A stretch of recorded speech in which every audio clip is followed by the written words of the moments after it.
بسم الله الرحمن الرحيم الحمد لله رب العالمين اللهم صل وسلم على سيدنا محمد الفاتح لما أغلق والخاتم لما سبق ناصر الحق بالحق والهادي إلى صراطك المستقيم وعلى آله وأصحابه حق قدره ومقداره العظيم سبحانك لا علم لنا إلا ما علمتنا إنك أنت العليم الحكيم ولا حول ولا قوة إلا بالله العلي العظيم رب اشرح لي صدري ويسر لي أمري واحلل عقدة من لساني يفقهوا قولي أما بعد Ma'asyiral hadirin jamaah salat maghrib yang dimuliakan oleh Allah Subhanahu wa taala. Alhamdulillah kita masih diberikan kesempatan oleh Allah Subhanahu wa taala digerakkan hati kita, diringankan langkah kaki kita sehingga di tengah-tengah kesibukan kita yang begitu padat kita masih bisa hadir satu majelis yang sangat dicintai Allah dan Rasul-Nya di tempat yang sangat dimuliakan dan diberkahi oleh Allah Subhanahu wa ta'ala. Pada kesempatan pengajian perdana ini kita akan membahas tentang salah satu disiplin keilmuan dalam Islam yang kita semua umat Islam harus memahaminya dan kemudian mengimplementasikannya di dalam kehidupan kita, yaitu kajian fikih. Islam itu, kata Syekh Mahmud Shaltut rahimahullah, terbagi ke dalam dua bagian. Ada yang disebut dengan akidah dan syariah. Tetapi pembagian itu masih belum lengkap.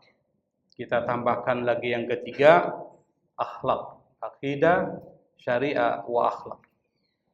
Syariah ini adalah sesuatu ajaran yang ditetapkan Allah dan Rasul-Nya di dalam Quran dan dalam hadis-hadis Rasulullah.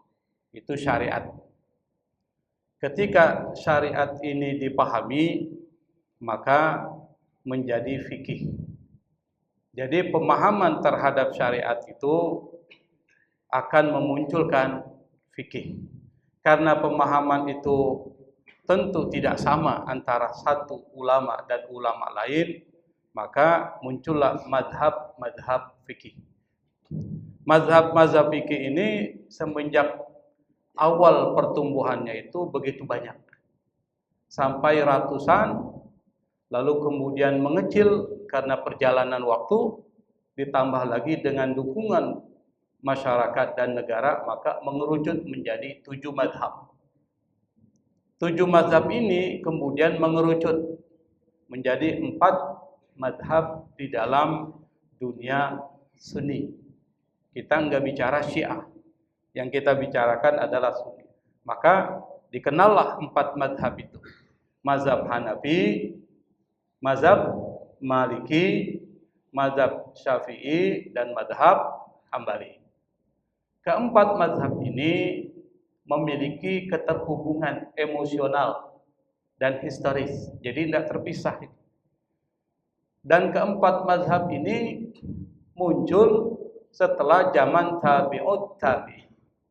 Jadi generasi keempat setelah sahabat tabi'in, muncul tabi'ut tabi'in. Setelah tabi'ut tabi'in muncul namanya ulama madhab. Maka muncullah mazhab Hanafi dengan model pemikiran yang tidak sama dengan yang lain. Saya berikan contoh. Ini kita belum masuk ke pembahasan fikih, cuma pengantar. Misalnya saya beri contoh. Sekarang kita kan masuk bulan Dzulhijjah nih. Kalau bulan Dzulhijjah itu biasanya ada 2 peristiwa penting: haji dan kurban. Nah, kita bahas kurban misalnya. Dalam sebuah hadis disebutkan, man kana lahu sa'ah wa lam yudahi fala yaqrabanna musallana. Barang siapa yang diberikan keluasan rezeki, kata Nabi, Walam yudhahi, kemudian tidak berkurban. Udhiyah. Fala yaqrabanna musallana. Kata Nabi, mereka itu jangan dekati musola kami. Hadis ini dijadikan dasar oleh para ulama madhab. Dan hadis ini dipahami oleh ulama madhab. Tapi hasil pemahaman, hadisnya syariat. Hadisnya syariat itu, Pak. Karena Nabi yang mengatakan. Tapi ketika dipahami, itu jadi fikih. 4 ulama madhab memahaminya. Kata madhab Hanafi, hadis ini mengatakan hukum berkurban adalah wajib. Tuh, madhab Hanafi. Kata madhab Syafi'i, madhab Maliki dan Hambali, sunnah muakkadah. Kok bisa berbeda? Padahal hadisnya sama. Karena mereka berbeda konsep dalam memahami itu. Saya berikan contoh. Kata mazhab Hanafi, kalau satu aturan hukum dalilnya adalah hadis, maka dia menjadi wajib. Kalau dalilnya adalah Quran, dia jadi fardu. Jadi dibedakan antara fardu dan wajib. Saya berikan contoh biar mudah. Umat Islam wawasannya harus luas. Misalnya terkait dengan persoalan membaca surat Al-Fatihah di dalam sholat. Menurut Bapak, Al-Fatihah itu rukun sholat atau bukan? Rukun, Pak? Rukun. Kalau dia rukun, berarti kalau tidak dibaca, sholatnya sah atau tidak? Tidak. Tidak sah. Mazhab Syafi'i, mazhab Maliki, mazhab Hambali. Nanti mereka berbeda pendapat. Bismillah bagian dari Fatihah bukan. Itu ada ikhtilaf para ulama. Tetapi di sini kata mazhab Hanafi, yang fardu itu membaca surat. Membaca Al-Fatihah, kata mazhab Hanafi, ini mazhab Hanafi. Karena dalilnya adalah hadis, maka posisinya menjadi wajib. Kalau dia tidak baca Fatihah di dalam sholat, lalu dia baca surat, maka sah. Kenapa? Karena kata mazhab Hanafi, yang fardu itu membaca Quran. Faqra'u ma tayassara minal Quran. Bacalah ayat-ayat Quran yang tayassar, yang mudah. Itu dalilnya Quran, maka jadi fardu. Sementara Al-Fatihah itu dalilnya hadis, la sholata liman lam yaqra bi Fatihatil kitab. Tidak sah salat kata mazhab Syafi'i. Tapi kata mazhab Hanafi tidak sempurna salat. Padahal dalilnya sama itu. Kira-kira sama atau tidak, Pak? Tidak sempurna dan tidak sah. Beda atau sama? Kalau yang mengatakan tidak sempurna, berarti baca surat yang lain boleh enggak? Boleh. Kalau yang mengatakan tidak sah, berarti harus surat Al-Fatihah. Karena mazhab Hanafi tadi, yang fardu membaca surat, yang wajib membaca Al-Fatihah. Kalau dia tidak baca Al-Fatihah, tidak apa-apa, yang penting baca surat. Itu mazhab Hanafi, bukan mazhab kita. Kita nggak ikuti. Mazhab kita mengatakan membaca Al-Fatihah adalah rukun. Pertanyaannya, yang dianggap Al-Fatihah itu yang mana? Bismillah masuk nggak Fatihah? Di sini juga terjadi ikhtilaf. Insya Allah kita akan bahas nanti pada pertemuan berikutnya. Nah, fikih karena dia pemahaman, maka muncul mazhab. Karena dia muncul mazhab, maka antara mazhab yang satu, mazhab lain bisa benar, bisa salah. Makanya Imam Syafi'i mengatakan, qauli shawab yahtamilul khata'. Perkataanku, kata Imam Syafi'i, itu benar. Saya yakin benar, kata Imam Syafi'i. Tapi kata Imam Syafi'i, yahtamilul khata', boleh jadi salah. Wa qaulu ghairi khata' yahtamilus shawab. Pendapat selainku, kata Imam Syafi'i, itu salah, keliru. Yahtamilus shawab, tapi mengandung kemungkinan benar. Berarti di sini masing-masing punya dasar. Karena masing-masing punya dasar, yang satu jangan nyalahin yang lain. Yang lain jangan nyalahkan yang satu. Itu begitu caranya. Maka dalam Islam itu banyak pendapat. Yang dibutuhkan adalah toleransi di dalam perbedaan pendapat. Itu yang pertama. Yang kedua, fikih selalu dimulai dengan satu bahasan penting. Nanti pembahasan kita, Pak, saya tidak menggunakan kitab khusus untuk membahas ini. Tapi yang saya pakai adalah berbagai kitab yang saya ambil petikannya. Kenapa? Yang pertama, waktu kita nggak banyak. Yang kedua, pertemuan kita itu sebulan 2 kali. Maka yang paling tepat sebulan 2 kali itu adalah dia tematik tapi penjelasannya berurutan seperti fikih. Yang nggak penting nggak usah dibahas. Bisa dipahami nggak, Pak? Yang nggak penting, yang mungkin yang nggak pernah terjadi, nggak usah dibahas. Kenapa? Buat apa bahas? Karena enggak kita hadapi. Jadi yang kita bahas adalah yang penting-penting. Yang kedua, model pembelajaran kita ini bukan murni fikih, tapi juga ada masuk ke dalamnya dimensi tasawufnya. Kenapa harus bergabung dua ini? Imam Malik rahimahullah, beliau mengatakan, man tafaqqaha bila tasawufin faqad tafassaq. Barang siapa yang belajar fikih tapi enggak belajar tasawuf, maka dia bisa fasik. Mana buktinya? Saya berikan contoh. Kalau saya punya kambing 41 ekor, berlalu 1 tahun, wajib nggak saya keluarkan zakat saya? Wajib nggak, Bu? Wajib. Berapa ekor kambing? Berapa, Pak? Kebanyakan. Kalau 3 bisa miskin tuh tukang kambing. 1. Itu fikihnya. Fikihnya. Nah sekarang saya nggak pakai dimensi tasawuf. Saya bermain curang. Fikih itu apa yang nampak. Saya punya 40 ekor kambing.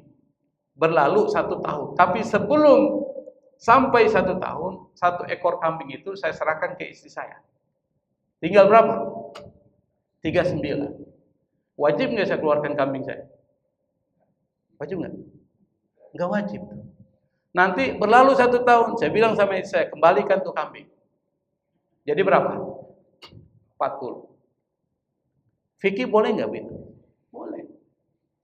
Tapi etis kan? Nggak etis. Itu masuk harus dimensi tasawuf. Kalau kita modelnya begitu, faqad tafassaq. Anda akan jadi orang fasik.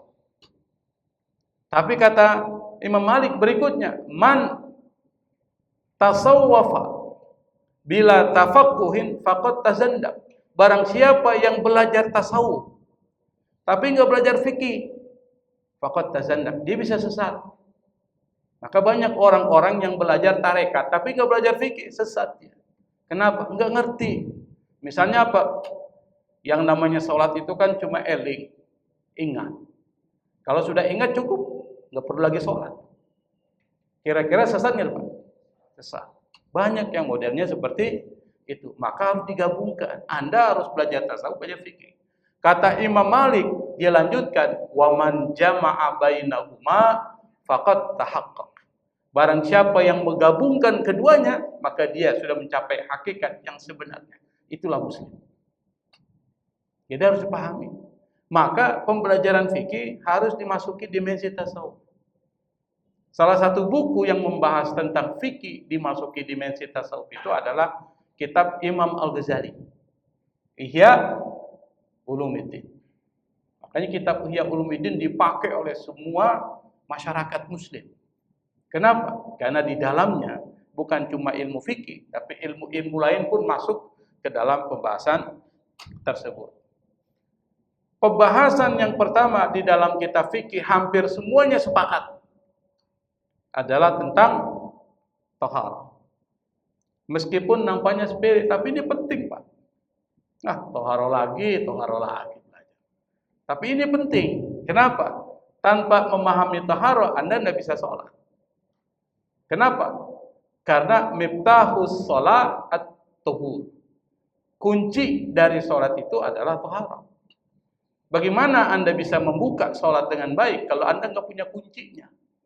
Maka perlu dipelajari tentang toharo.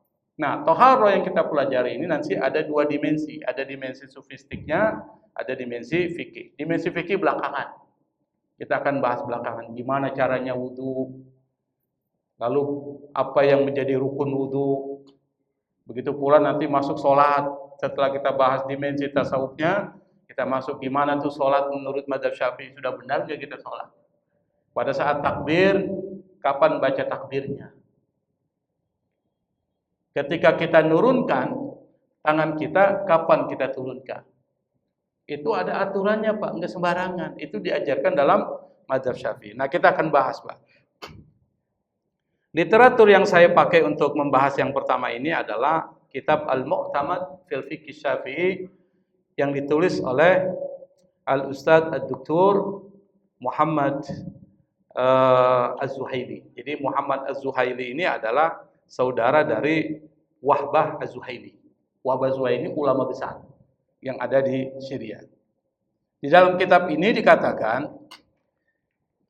at-taharatu lughatan an-nadhafatu wal khulusu minal adnasil hissiyah kan najisi awil ma'nawiyyati kal uyubi wal ma'asi. Yang dimaksud dengan tohara itu bisa dipahami dalam dua pengertian. Yang pertama adalah bersih, terlepas dari al-adnas al-hissiyah kadajis, yaitu kotoran-kotoran yang bersifat material, yang terlihat. Apa? Najis. Yang kedua, bersih dari kotoran-kotoran maknawi yang disebut dengan maksiat. Berarti secara definisi tohara itu ada dua. Ada toharatul badan, ada toharatul qalbi. Suci badan dan suci hati. Ini pembahasannya beda nanti. Suci badan menjadi wilayah pembahasan fikih. Tapi suci hati menjadi pembahasan tasawuf. Kita bahas tasawuf dulu. Karena pembahasan tasawuf penting, nanti fikihnya rinciannya. Karena fokus di fikih. Tasawuf hanya masuk saja. Numpang lewat. Kalau numpang lewat berarti nggak lama kan? Lama nggak numpang lewat? Coba mampir, kita bahas sedikit, nanti fikihnya kita bahas. Bisa jadi fikihnya pertemuan yang akan datang. Bisa jadi. Kenapa? Karena biasanya pembahasan fikih itu agak panjang. Perlu ada praktek-prakteknya. Oke. Nah, kita bahas definisi yang diberikan oleh Muhammad Az-Zuhaili. Definisi yang diberikan oleh Muhammad Az-Zuhaili mengandung dua pengertian. Yang dimaksud tahara mengandung atau bisa dibagi ke dalam dua kategori. Taharatul badan, bersih badan. Yang kedua, taharatul qalbi, bersih hati. Kenapa pembahasan hati ini menjadi penting? Dan ini terkait dengan persoalan badan. Kata Rasulullah Sallallahu Alaihi Wasallam, dia pernah mengatakan, hati itu yang menggerakkan aktivitas kita, perbuatan-perbuatan kita itu hati. Maka Nabi pernah mengatakan, ala inna fil jasadi mudghah. Kata Nabi, ketahuilah bahwa di dalam tubuh Anda itu ada mudghah, ada segumpal daging. Idza saluha, kalau segumpal daging itu bagus, saluhal jasadu kullu. Maka semua amal perbuatan yang muncul dari badan, aktivitas badan apa? Pikiran. Pikiran ini bahaya Pak kalau pikiran ini enggak bersih. Kita pikirannya kotor dulu. Gimana caranya korupsi? Bagaimana caranya zalimi orang? Itu pikiran kotor. Kedua, mata. Ini mata nih. Dijaga. Yang ketiga apalagi badan? Telinga. Apalagi? Lisan, mulut. Terus tangan, terus kaki. Anggota badan. Kalau hatinya bagus, yang keluar dari semua ini bagus. Hatinya bersih. Pikirannya, matanya ngelihat yang bersih-bersih. Telinganya mendengarkan yang bersih-bersih. Mulutnya ngomong yang baik-baik. Itu kalau hatinya bersih. Kata Nabi, "Idza fasadat." Kalau hatinya bermasalah, rusak, fasadat, rusak. Fasadal jasadu kullu. Maka semua yang keluar dari anggota badan jasadnya itu rusak. Lalu Nabi mengatakan, "Ala wahiyal qalbu." Itulah yang disebut dengan qalbu, yaitu hati. Jadi hati yang dimaksud sini bukan hati secara material. Kalau hati secara material yang kita makan itu hati ayam, hati kambing, hati sapi, itu bukan qalbun bahasa Arabnya. Kabidun. Qalbun di dalam ilmu medis namanya jantung. Maka disebut dengan qalbun, itu jantung tuh kalau medis ya. Tapi dalam bahasa sofistik yang disebut dengan qalbun ya hati. Bukan hati dalam pengertian seperti yang kita makan, itu bukan. Karena itu maka para ulama mengatakan pendidikan yang sebenarnya itu adalah tarbiyatul qalbi. Pendidikan hati. Kalau hati Anda bermasalah, salat Anda bermasalah. Puasa Anda bermasalah. Semua hal yang Anda lakukan terkait dengan ibadah akan jadi masalah. Kenapa? Enggak ikhlas, ingin dilihat orang lain, hasad terhadap orang lain, iri hati dan dengki dan semuanya itu. Kenapa? Muncul dari hati yang bermasalah. Maka para ulama mengatakan supaya hati ini bersih, maka ada 3 tahapan yang harus dilalui. Kita pelajari tasawuf dulu nih. Apa 3 tahapan itu? Yang pertama adalah disebut dengan at-takhalli. Pakai kha, titik di atas ha. Jadi takhalli. Apa itu takhalli? Bahasa Arab itu dari kata khala. Khala itu kosong. Makanya rumah yang kosong atau WC di dalam bahasa Arab salah satunya menggunakan istilah baitul khala. Rumah di mana di situ orang nggak nempatin, itu baitul khala. Jadi kosong. Maka at-takhalli itu artinya kosongkan hati Anda. Ini supaya hati jadi bersih nih. Kalau hati sudah kosong, kata ulama sufi, kosong dari mana? Dari penyakit-penyakit hati. Amradul qulub. Hampir semua ulama seperti Ibnu Taimiyah, Ibnu Qayyim al-Jauziyah, seperti Al-Qushairi dan lainnya itu bahas tentang itu. Kalau hati bersih dari penyakit-penyakit hati, apa penyakit hati itu? Paling tidak 3 ini Pak, yang bisa merusak kita. Kata Ibnu Qayyim nih, yang jadi rujukan para salaf nih, kita kutip. Ada satu kitab namanya Al-Fawaid. Dalam kitab itu ada satu statement yang dikatakan oleh Ibnu Qayyim, dan dia banyak tulis tentang tasawuf. Apa kata beliau? Usulul khotoya thalatha. Yang menjadi penyebab berbagai macam kesalahan di muka bumi ini 3 nih yang harus dibersihkan.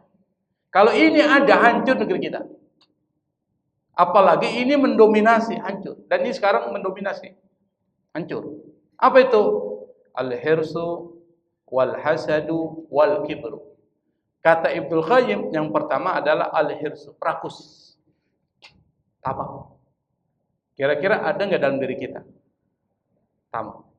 Terutama para kelompok elit ini. Apa itu tamak? Saya berikan 2 indikatornya. Kalau ini ada pada kita, kita terkena virus tamak. Apa? Yang pertama, tidak pernah merasa puas. Itu tamak. Tidak pernah merasa puas terhadap apa yang diberikan oleh Allah. Anda punya uang 1 juta, apa yang Anda bilang? Masih kurang. Kalau kita diajarkan oleh agama kita, syukuri. Makanya syukur menjadi penting di dalam konsep tasawuf. Nanti kita akan bahas. Kenapa syukur penting? Manfaatnya luar biasa. Enggak pernah merasa puas. Makanya Nabi pernah mengatakan, seandainya anak cucu Adam diberikan 1 lembah berisi emas, la tamannau tsaniya, dia pasti akan menginginkan yang kedua. Seandainya dia berikan yang kedua, lembah yang kedua, la tamannau tsalisa, dia menginginkan lembah yang ketiga. Fala yasuddu jawfa ibni Adam illa turab. Nabi mengatakan itu enggak akan pernah selesai sampai selesai itu ketika turab masuk ke dalam dirinya, dalam tubuhnya. Apa? Kalau udah mati baru selesai. Itu yang disebut dengan rakus, enggak pernah puas. Sekarang kita lihat kaum elit kita, Pak. Kita sering dengar tuh. Misalnya apa? Hakim. Bapak tahu berapa hakim gajinya? Saya yakin gaji Bapak kalah dengan gaji hakim itu. Kenapa? Besar. Tunjangannya besar. Tapi masih korupsi. Kita lihat di televisi seperti apa yang terjadi. Akibatnya apa? Allah hinakan dia. Masyarakat mengecam. Itu bagian dari siksa dunia. Namanya nggak bagus. Akibat apa? Al-hirs. Yang kedua cirinya adalah menghalalkan segala cara. Ini baru satu konsep al-hirs, rakus. Apa? Pokoknya apapun dilakukan yang penting tujuan tercapai. Itu adalah ajaran Machiavelli, Pak. Machiavelli itu apapun bisa dilakukan yang penting tujuan tercapai. Salah tidak salah harus dilaksanakan. Terjadi nggak di dalam masyarakat kita, Pak? Terutama kelompok elit. Saya nggak usah cerita lah. Gunakan ijazah palsu, gunakan macam-macam tuh. Apalagi mau jadi anggota DPR nih, nggak punya ijazah, buat ijazah. Menghalalkan segala cara. Aturan diubah. Bayangkan tuh, Pak, aturan diubah. Ini fakta ya. Kita nggak bicara ghibah, ini fakta. Dan ini ada di depan kita. Kenapa bisa seperti itu? Al-hirs, rakus, tamak kepada kekuasaan. Maka yang terjadi adalah apapun dilakukan yang penting tujuan tercapai. Itulah ajaran Machiavelli. Ajaran orang-orang rakus. Makanya di dalam satu cerita pernah diceritakan, Pak. Mungkin saya pernah cerita di sini. Bapak kenal Nabi Isa? Kenal, Pak? Kenal nggak, Pak? Nggak kenal? Mas, betul nggak kenal? Hah? Tahu? Oh, tahu dia, tapi nggak kenal. Kalau tanya, kenal nggak? Enggak. Tahu. Kenapa? Belum pernah ketemu. Bapak mau ketemu Nabi Isa? Mau? Mati dulu, Pak. Mau ketemu Nabi Isa ya mati dulu. Nabi Isa ada di mana? Nabi Isa ada di mana? Di loteng. Masa di loteng? Di langit. Nabi Isa menurut keyakinan umat Islam itu tidak meninggal, tapi rafa'allahu ilaihi, Allah angkat dia di langit dan dia masih hidup sampai saat ini dan akan turun di akhir zaman. Itu tanda-tanda kiamat kubro. Jadi kiamat itu ada tiga tanda-tanda kiamat yang sudah terjadi dan nggak akan lagi terjadi. Kedua, tanda-tanda kiamat yang sudah terjadi dan masih terus terjadi. Yang ketiga, tanda-tanda kiamat yang belum terjadi. Apa itu? Salah satunya adalah turunnya Nabi Isa membunuh Dajjal. Jadi tujuan Nabi Isa turun membunuh siapa? Dajjal. Kenapa Dajjal dibunuh? Karena nggak ada yang bisa membunuh Dajjal kecuali Nabi Isa. Itu takdir Allah. Nah, Nabi Isa itu punya murid namanya Al-Hawariyun. Kalau Bapak ingin mengetahui bagaimana Al-Hawariyun itu, baca surah Al-Maidah di akhir. Jadi 2 halaman di akhir Al-Maidah itu bicara tentang Al-Hawariyun, minta diturunkan hidangan dari langit, ma'idatan minas sama. Lalu Nabi Isa mengatakan, takutlah engkau kepada Allah. Masa disuruh minta hidangan dari langit? Menurut Anda masuk akal nggak sih, Pak? Nggak masuk akal tuh. Kok minta hidangan turun di langit? Apa kata Al-Hawariyun? Dia bilang apa? Qalu nuridu an na'kula minha. Kami ingin makan dari hidangan itu.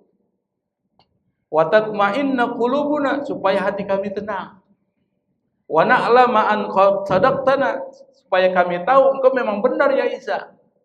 Wa nakuna 'alaihi minasyahidin. Dan kami termasuk orang yang menjadi saksi tentang kenabian engkau wahai Isa. Bayangkan, padahal sudah jadi muridnya masih begitu. Nah, Nabi Isa ini, ada satu orang bilang sama Nabi Isa, ya Isa, saya ingin mengikuti kemanapun engkau pergi. Tuh. Nabi Isa bilang, silakan. Ini pernah saya cerita, kalau nggak salah ya. Pernah nggak? Masa belum pernah? Mudah-mudahan belum pernah ya. Nah, sampai kemudian mereka melakukan perjalanan nih. perjalanan. Kedua orang ini Nabi Isa dan pengikutnya yang minta berjalan bersama dengan Nabi Isa. Nabi Isa kemudian berhenti di satu tempat. Nabi Isa keluarkan dari tasnya 3 potong roti. Pernah dengar ya? Pernah. 3 potong roti.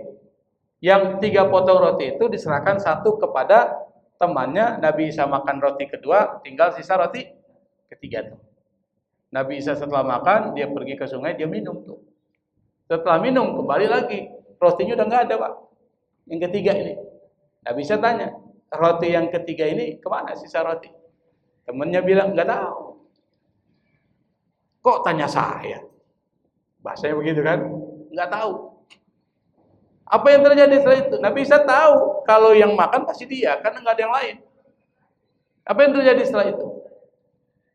Oke, kalau begitu kita lanjutkan perjalanan. Pergilah. Mereka kemudian masuk ke dalam sebuah hutan. Mereka istirahat. Ketika mereka istirahat, di depan mereka itu banyak batu-batu. Batu kolar, batu kerikil. Nabi Isa kemudian ambil batu kolar, batu kerikil itu. Nabi Isa mengatakan, "Ya ahjar, huni zahaban biiznillah." Wahai batu, jadilah engkau emas dengan izin Allah Subhanahu wa ta'ala. Itu batu kerikil, Pak, batu kolar, itu berubah jadi emas semua. Siapa yang ngomong? Nggak bisa. Kalau kita yang ngomong, semuanya kita ingin jadikan emas. Sampai istri pun kita pegang jadi emas tuh. Maka ada cerita namanya King of Midas, Raja Midas. Semua yang disentuh oleh Midas jadi emas. Maka ada istilah the touch of Midas, sentuhan Raja Midas.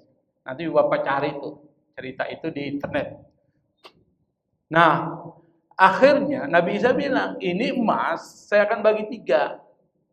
1 buat engkau, 1 buat saya, 1 lagi buat yang makan roti tadi itu. Apa dia bilang? Ya Isa, yang makan roti tadi itu saya. Nah, ketahuan kan? Isa kecewa, dia bilang, ini semua emas sudah kau ambil saja. Putus hubungan. Kau pergi, saya pergi. Lagi enak-enaknya dia dengan emasnya, apalagi senang-senangnya, ada muncul 2 perampok. Ini ada ceritanya, riwayat nih. 2 perampok itu ngelihat, wah, kesempatan ini. Tapi sayangnya perampok ini bodoh. Mereka kemudian tidak jadi membunuh orang itu dan sepakat emas itu dibagi 3. Sepakat nih. Setelah terjadi kesepakatan, kata temannya si perampok ke temannya yang lain, dia bilang, pergilah kau ke pinggir hutan. Di sana ada warung, beli makanan. Kita berdua di sini menunggu. Pergilah dia. Pada saat dia pergi, pikirannya mulai kotor, Pak, karena hatinya kotor. Hatinya rakus nih. Buat apa emas dibagi 3? Emas itu saya ambil aja sendiri. Nanti saya beli makanan, saya kasih racun. Pikirannya itu, Pak. Itu kalau orang pikiran rakus, jalan semua otak itu, Pak. Kenapa? Setan bantu. Balik dia bawa makanan. Sebelum balik, yang kedua ini nunggu ngomong juga. Buat apa emas kita bagi 3? Gimana kalau kita bagi 2 aja? Nanti kalau temanmu datang, kita bunuh saja dia. Sepakat nih, Pak. Nah, orang-orang rakus semua ini. Pas balik, dia bunuh temannya. Sebelum emas dibagi 2, dia makan dulu itu makanan. Apa yang terjadi? Dua-duanya mati, makan makanan beracun. Akhirnya ketiga orang yang rakus itu mati, yang sisa apa tuh? Emasnya. Nabi Isa pernah dengan para pengikutnya, Hawariyun, itu kembali ke tempat itu, dilihat banyak emas. Apa kata Nabi Isa? Ini adalah bukti orang yang rakus terhadap dunia, dia tidak akan mendapatkan apapun dari dunia itu kecuali kebinasaan. Dan ini bukti. Makanya di dalam pendidikan tasawuf itu yang dibersihkan tuh hati. Dari apa? Dari penyakit-penyakit hati yang itu kalau dibahas panjang. Saya cuma kasih contoh 1. Kalau hati ini sudah kosong dari penyakit hati, maka masuk yang kedua kata ulama sufi. Apa itu? At-tahalli. Ini udah kosong nih. Udah kosong, Pak. Seperti ini kan kosong nih. Terisi. Kemudian Anda mau isi apapun bisa. Kalau udah kosong, mau isi teh bisa, kopi, sirup, bisa semua tuh karena kosong. Maka kalau udah kosong, Tahalli, hiasi dengan apa? Bil a'malis shalihat wal akhlaqil mahmudah. Dengan amal-amal soleh dan akhlak-akhlak yang baik. Apa itu? Misalnya mata melihat yang baik-baik, telinga yang baik-baik, pikiran yang baik-baik, mulut ucapin yang baik-baik, tangan melakukan yang baik, kaki menuju tempat yang baik-baik. Kalau itu sudah Anda lakukan, hati sudah kosong dari penyakit hati, diisi dengan yang baik-baik, maka masuk yang ketiga. At-tajalli, titiknya di bawah. Tadi yang pertama titik di atas. Yang kedua dihilangkan titiknya, at-tahalli. Yang ketiga di bawah, tajalli. Apa itu tajalli? Anda dengan Allah dekat. Tidak ada tabir antara engkau dengan Allah. Apapun yang kau minta, pasti Allah kabulkan. Meskipun tidak kau ungkapkan dengan perkataan. Terbersih dalam hatimu, Allah kabulkan. Maka Allah ceritakan di dalam Al-Quran. Orang-orang yang modelnya seperti ini. Hatinya bersih dari penyakit hati, diisi dengan kebaikan-kebaikan dalam dirinya, dia sucikan dirinya, dia bersihkan dirinya, maka Allah cinta sama dia. Siapa contohnya? Siapa? Dalam Al-Quran, Siti Maryam. Kalau Bapak Ibu baca surat tentang Siti Maryam, ini perempuan yang luar biasa, sampai namanya dijadikan nama surat. Bahkan di dalam kitab Barzanji itu, kalau kita baca Maulid Barzanji, pada saat Siti Aminah mengandung dan akan melahirkan Rasulullah Shallallahu Alaihi Wasallam, itu datang tuh para perempuan-perempuan suci. Siapa? Siti Asia, bukan Aisyah ya. Kalau Aisyah istri Nabi, Siti Asia. Siapa Siti Asia? Istrinya Imra'atu Fir'aun, istrinya Fir'aun. Yang orang lain pada ingkar kepada Nabi Musa, istrinya Fir'aun beriman kepada Nabi Musa. Sampai kemudian Fir'aun bilang, kembali kepada agamamu yang sebelumnya, kau akan selamat. Kata Fir'aun, kalau enggak, saya akan salib engkau, saya akan potong kau. Apa yang terjadi? Kalau imannya kuat, Pak, apapun dia nggak peduli. Itu Imra'atu Fir'aun, istrinya Fir'aun, dia siksa oleh Fir'aun, dia ikat tuh Pak, tangannya, bukan disalib seperti didirikan, tapi salib itu ditelentang. Jadi tangannya diikat di tanah itu, dua, pakai apa ini? Pakai paku, bukan paku tapi pakai kayu tuh. Kakinya juga sama. Lalu kemudian ditaruh batu, dilempari oleh orang-orang tuh. Matahari di atasnya. Kira-kira berat nggak tuh jadi Pak? Matahari di atas. Ketika dia disiksa oleh Fir'aun, apa dia bilang? Rabbi benili indaka baitan fil jannah wa najjini min fir'auna wa amalihi wa najjini minal qaumil zalimin. Di dalam surat At-Tahrim. Apa dia doa? Ya Allah, bangunkan aku rumah di surga. Jadi dia minta satu, bangunkan rumah di surga. Kenapa dia minta dibangunkan di rumah di surga? Fir'aun dulu tertarik dengan istrinya yang bernama Asia, cantik orangnya, dari Bani Israel. Saking cantiknya, dia nggak mau dan orangnya soleh, orangnya baik. Dipinang oleh Fir'aun, ditolak pinangannya Pak. Jadi Siti Asia menolak pinangan Fir'aun itu. Karena dia ditolak, dia raja, tersinggung dia. Raja apa ditolak pinangannya Pak? Tersinggung. Apa yang dilakukan? Orang tuanya dipenjarakan. Orang tuanya dipenjarakan. Kata Fir'aun, kalau kau ingin orang tuamu bebas, kau menikah dengan saya. Apa kata Siti Asia? Oke, saya siap menikah dengan kau, tapi dengan syarat. Apa syaratnya? Pasti ku penuhi. Syarat yang pertama adalah lepaskan kedua orang tua saya. Yang kedua, bangunkan saya rumah yang megah, yang mewah. Tapi belum sampai rumah itu dibangunkan, dan dia pada saat dia meninggal, sebelum meninggal, dia berdoa sama Allah. Rabbi ibnili indaka baitan fil jannah. Kenapa yang dia minta itu? Karena belum dipenuhi oleh Fir'aun. Maka Allah perlihatkan rumahnya Siti Asia sebelum dia meninggal pada saat sakaratul maut itu diperlihatkan, ini tempatmu di surga, ini rumahmu, tersenyum. Setelah tersenyum meninggal dalam keadaan senyum. Pada saat ketika Nabi Muhammad sallallahu alaihi wasallam mau dilahirkan, datang nih Siti Aisyah dan Siti Maryam, dua perempuan suci. Maka Siti Maryam orang suci.